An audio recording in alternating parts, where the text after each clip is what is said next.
皆様こんにちは、ネイジの猪俣です。いつもご視聴いただきましてありがとうございます。皆様暑い中いかがお過ごしでしょうか。今日はですね、ガーゼの作品最後としてストールの方を紹介したいと思います。で、昨年も紹介している保冷のネッククーラーという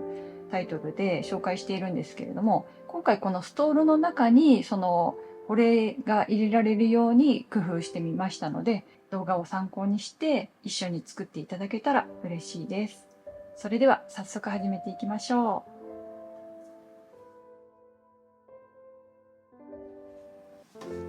う。では一回生地を広げていきます。でこのストールはもうこのまま耳もそのまま活かしていきます。今回ロックミシンで、巻きロックをやるんですけれども、巻きロックには1本ウーリー糸を使うといいそうで、こちらの色でやってみます。こちらは重機の MO3000 という最新版になります。せっかくなので糸これから紹介していきます。まずこの途中で切っちゃって、ロックミシンの糸かえはこう置いたらちょっと長めに切っておいた糸と一緒に結んでつないでいきます。で、ウーリーはこの2番目のところに糸をかけます。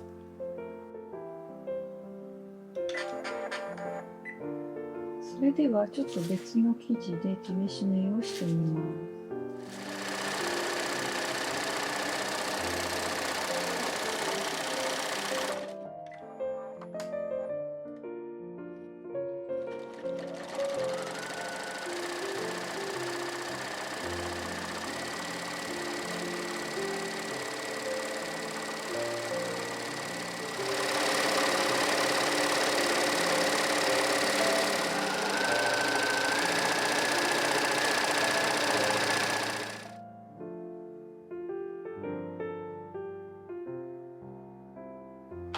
すごく綺麗に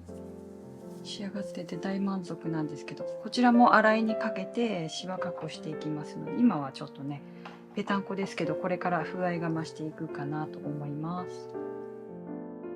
で、去年の夏に紹介したネッククーラーがあるんですけど、ネッククーラーはここをこう三つ折りにして、でここにポケットをつけて、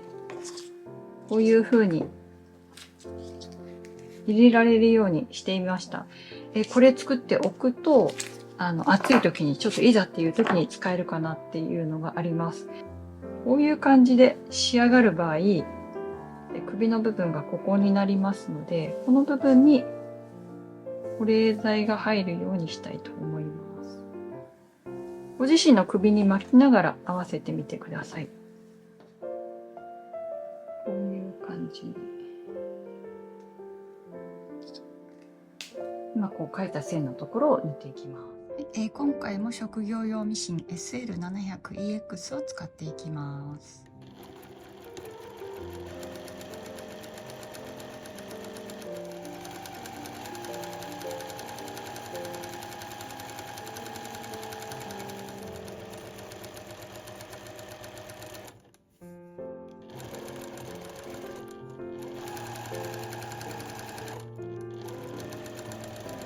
ちょっとね、深めにしましたけど、もうちょっと深くても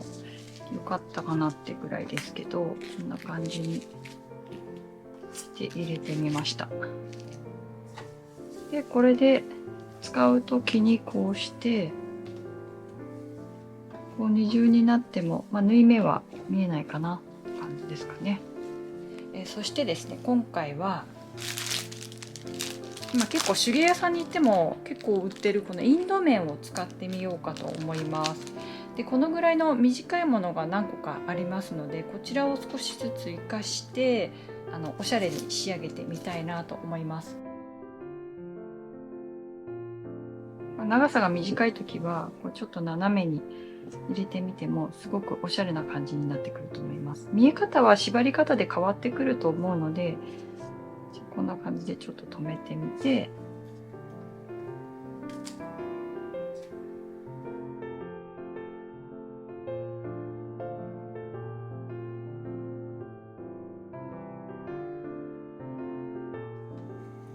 ちょっと布耳を合わせてみました。フリンジのあるものだとすごくおしゃれになりそうな感じがします。そしたらここの部分を縫います。手縫いでも縫えるんですけど、ミシンで縫っていこうと思います。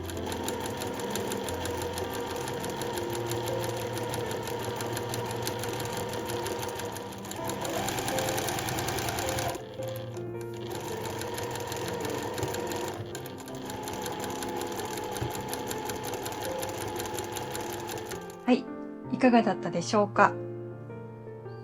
今回は比較的簡単に仕上がる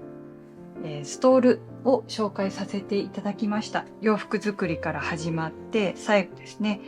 自宅の在庫がだいぶなくなりまして、おかげさまで6メーターぐらい形にできたんじゃないかなと思います。結構マスク作りの時に、残していたガーゼが結構たくさんね、ありましたので、今回いい機会になりました。皆様ありがとうございます。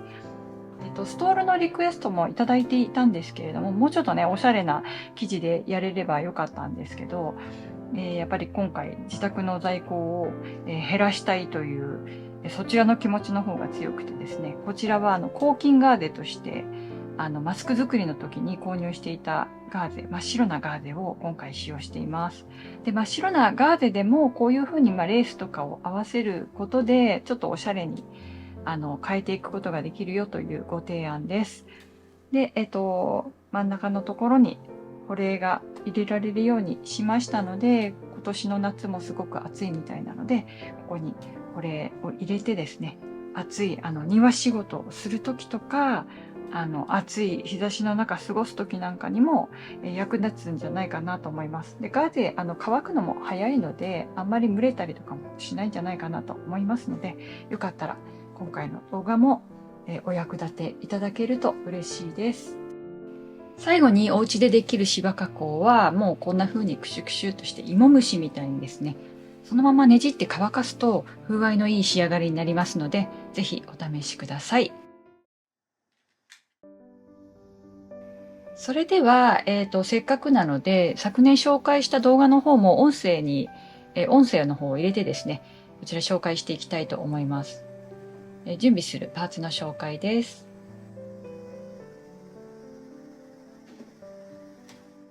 こちらは家庭用ミシンで作る紹介なので、1センチでまず最初に折って5ミリで折るという5ミリの三つ折りになります。で、際を縫うときはこういう立ち目かがり押さえを使うと便利です。で、ガーゼの端は縫いにくいので、歯切れを最初に当てながら縫っていくのがおすすめです。で、これ縫い終えた後は切り落としておいてください。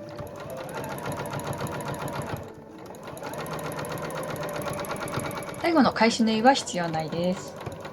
そしたら三つ折りにしていきます。この三つ折りの幅の目安なんですけれども、仕上がりがだいたい8センチになるようにしておきます。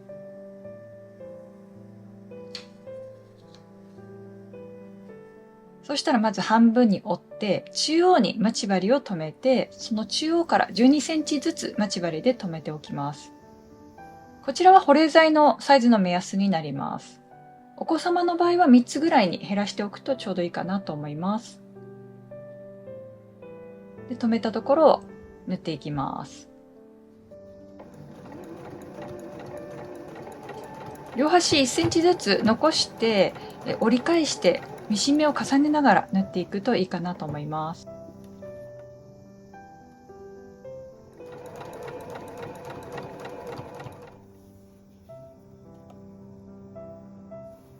で、他の部分も同じように縫っておきます。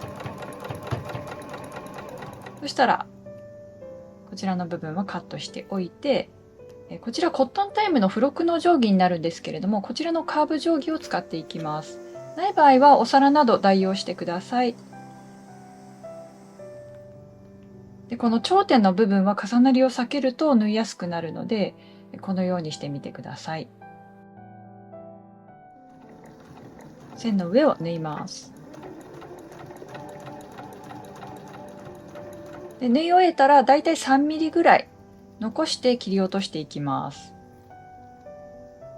で、目打ちなどを使って表に返します。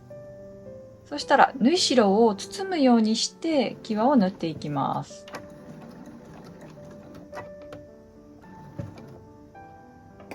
今回こちら表面から縫う方が縫いやすかったので、縫いやすい面で試してください。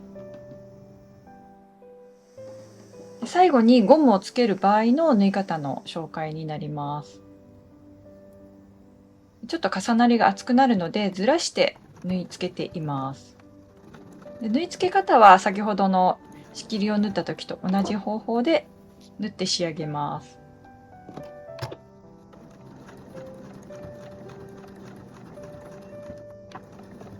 最後にゴムを表にして完成になります。こんな風に結構ね、簡単にできる方法も紹介していますので、よかったらこちらの動画の方も参考にしながら、作ってみてください。